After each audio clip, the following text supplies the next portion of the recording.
Okay, welcome to this week's edition of the Dynamite program covering the Chicago Bears and the Colts NFL game yesterday. We're recapping the game.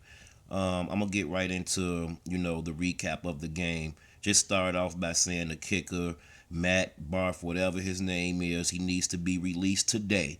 If this guy's not released today, then Ryan Pace and his whole staff needs to be fired. I'm not even gonna get into nothing else about him. He just needs to be cut right now.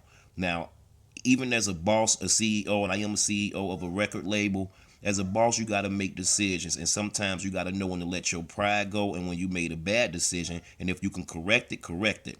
I know Robbie Gould was out there visiting the Dallas Cowboys last week. If they didn't sign him, if I'm Ryan Pace, I'm on the phone with Robbie Gould right now. And that'll show a lot about your character, Ryan Pace. You did this, fix it. No excuses. This game was a hard one to swallow. Even though the Colts have a really good offense and Andrew Luck is a good quarterback, it was still things done in that game that was ridiculous.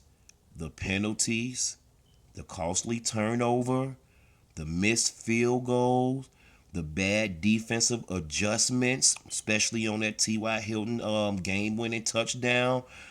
I mean, you can say so much about the offense looking better and Hoyer putting up these numbers, and I asked to see more of Hoyer, and I do like everything Hoyer is doing. Let's keep it real though.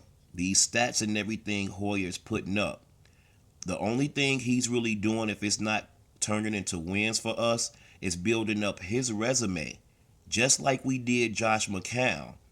If Jay isn't our quarterback next year, Hoyer is good enough to be, but he only few years younger than Jay. My point is, if we stick with Hoyer going forward, we're gonna be in the same positions. So all we doing is making Hoyer look good for his big contract for another team. I love everything about Hoyer. 3 games in a row, over 300 yards, touchdowns, 120 rating, no interceptions, barely any turnovers, moving in the pocket, getting all the receivers involved. But on a big money play and on a big money drive, you saw Luck come down and deliver. You see the greats deliver. Hoyer rushed. He didn't even look Alshon's way.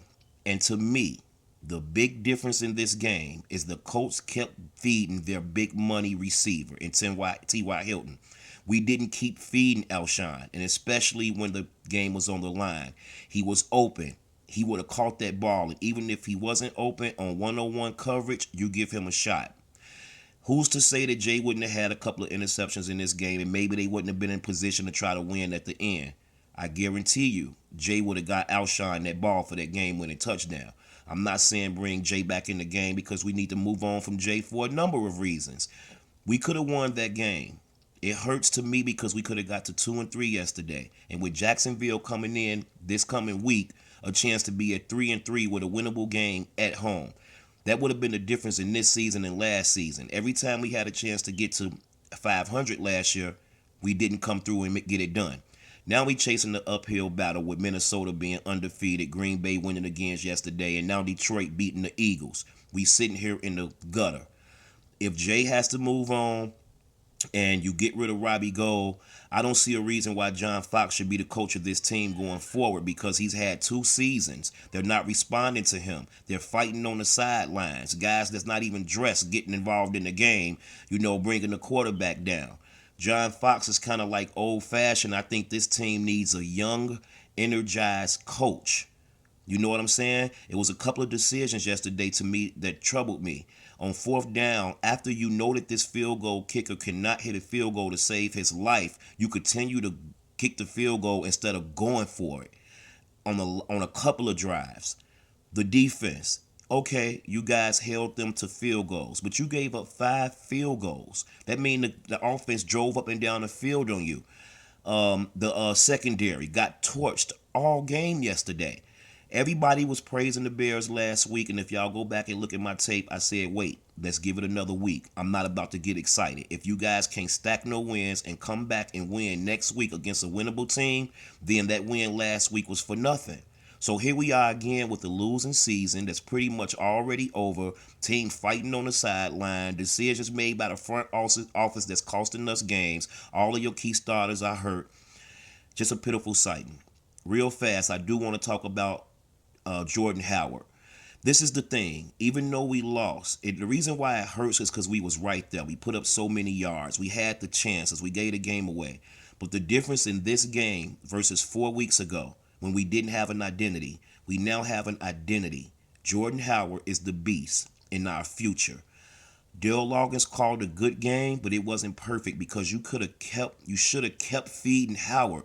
16 carries when he should have had 25. Why don't you follow up with run after you see he having success? A problem I had, Jordan Howard will have a big run and then you will go right back to the pass. That was stupid, man. We could have controlled more of the clock. Howard should have had at least 180 rushing yards yesterday. You know what I'm saying? Feed that man the rock. He needs at least 25 overall touches a game. Though Cameron Meredith cost us the game with his fumble, he put up 9 catches for 130 yards. It's hard to be mad at him when he's a converted receiver from a quarterback putting up those numbers. He had a good game. He got hit from behind. We had a lot of penalties. 10 penalties for 80 yards. Veterans like Cal Long making penalties. Sitton had a penalty yesterday.